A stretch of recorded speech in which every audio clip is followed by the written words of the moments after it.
Welcome to Haunted Europe. This week, we dive into summer horror. And today's story ends where the sea begins. So listen closely. I'd been living in Portugal for a couple of months, working remotely, moving from town to town, exploring the coast one quiet spot at a time. I'd already done Lisbon, Porto, the Algarve. Beautiful, but familiar. Lately, I'd been chasing the places no one talks about. Quiet towns, empty cafes, slower days by the sea. One evening, in my cheap hostel room, I got bored. The kind of boredom that hits when you've seen too much too fast. I needed something different, something off the map. I ended up scrolling through an old travel forum, one of those dusty corners of the internet where people used to share secrets before everything became a hashtag. That's when I found it. A short post about a beach with no name, no directions, no tags. Just a few lines describing the most beautiful, untouched beach in southern Portugal. No tourists, no noise, just clear water, soft white sand, and something different in the air. The account that posted it was gone, deleted. But something about it stuck with me. I couldn't explain it, but I really wanted to see it for myself. The way it was described, it didn't feel like anywhere I'd ever been, and I couldn't shake the feeling that I needed to know if it was real. The next morning, I asked around at the hostel first. No one had heard of it. Just blank looks and vague suggestions to check out the main beaches. Later, I tried asking a few locals. Most didn't know what I was talking about. A few just shrugged and said there were plenty of beaches around. One older man paused, like he was trying to remember something, then just said there was nothing like that nearby. I followed the clues from the forum post, what little there was. I pieced together a rough idea of where to go and set out on foot. Eventually, I left the paved roads behind and followed a narrow dirt trail through the hills. No signs, no one around, just dry earth, buzzing insects, and the distant sound of waves. After just under an hour, the path began to slope down along the cliffs, and the beach came into view. And there it was, white sand, clear, shallow water stretching out like glass, smooth cliffs rising on both sides. Not a single person in sight.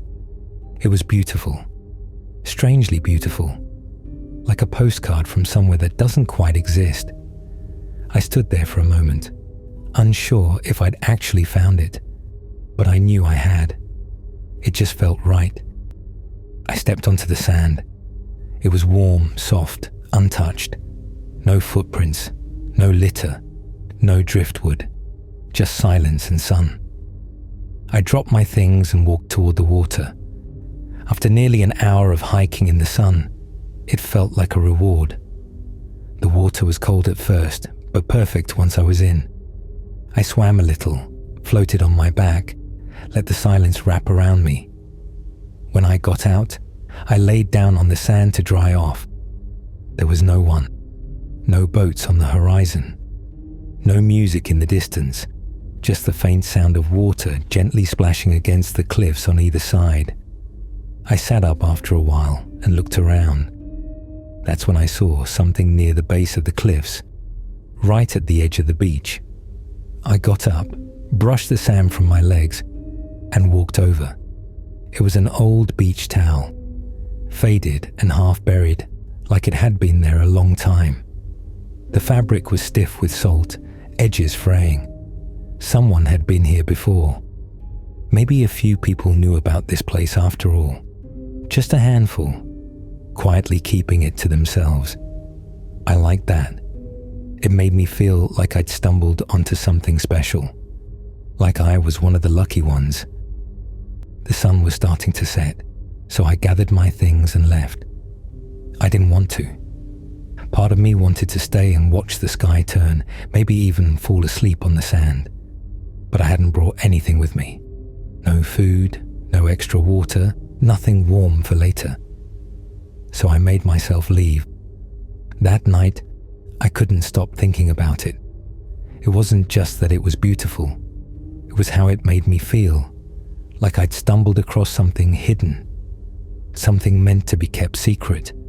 I kept going over every detail in my head, the cliffs, the silence, the way the water had barely moved.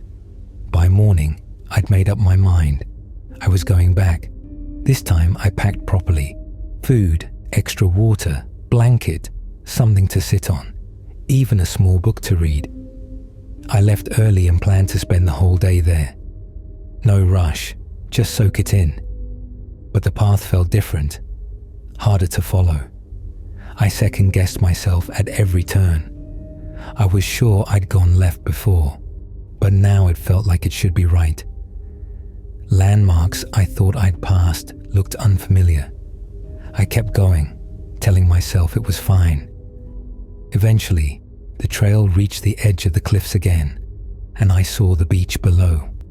It was still beautiful, but not exactly the same. There was more wind this time. The water had small waves, and the surface wasn't as glassy. The light looked a little duller, like a filter had been laid over everything. Still, I made my way down, trying to shake the feeling. Then I noticed something near the middle of the beach, a sun hat and a pair of faded flip-flops.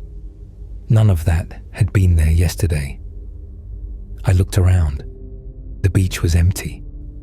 Maybe someone had come early and left. Or maybe I just hadn't noticed those things before. I told myself it didn't matter, but it stuck with me. I walked the shoreline, swam for a bit, climbed the rocks at the far end, took photos, sat in the same spot as yesterday and watched the waves. It was peaceful. After a while, I ate my lunch and read a little.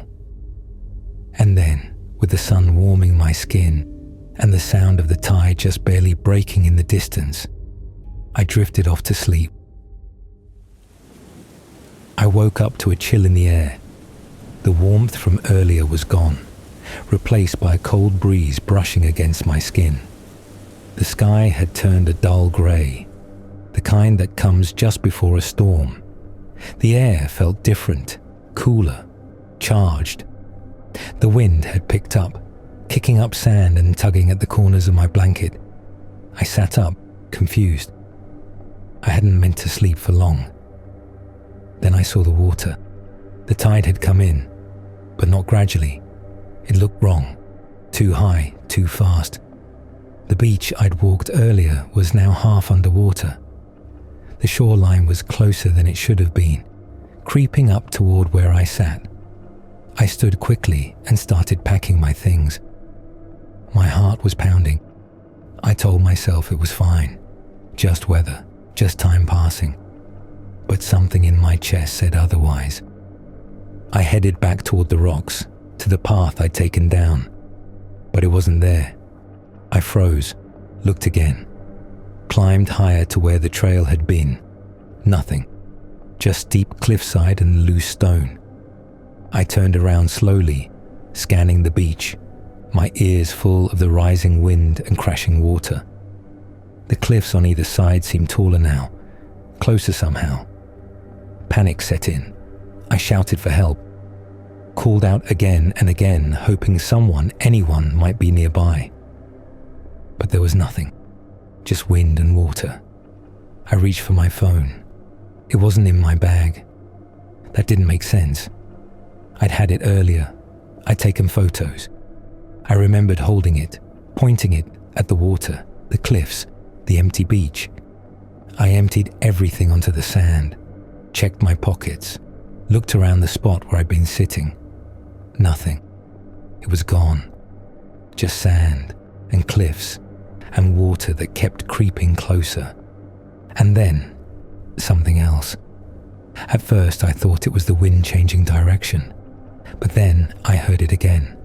A voice, faint and distant, like someone crying. Then another, laughing, whispering. Some calling out for help. others saying things I couldn't quite make out. The sounds weren't coming from one place. They were everywhere. In the wind, in the water, in the air around me. Voices, dozens of them, all layered on top of each other, rising and falling with the waves. I stood there, rooted to the sand, trying to make sense of it, but I couldn't. The unease hit deeper than the cold ever could. I just knew I needed to get out. I kept moving, trying to stay ahead of the tide, but the water was faster than it should have been.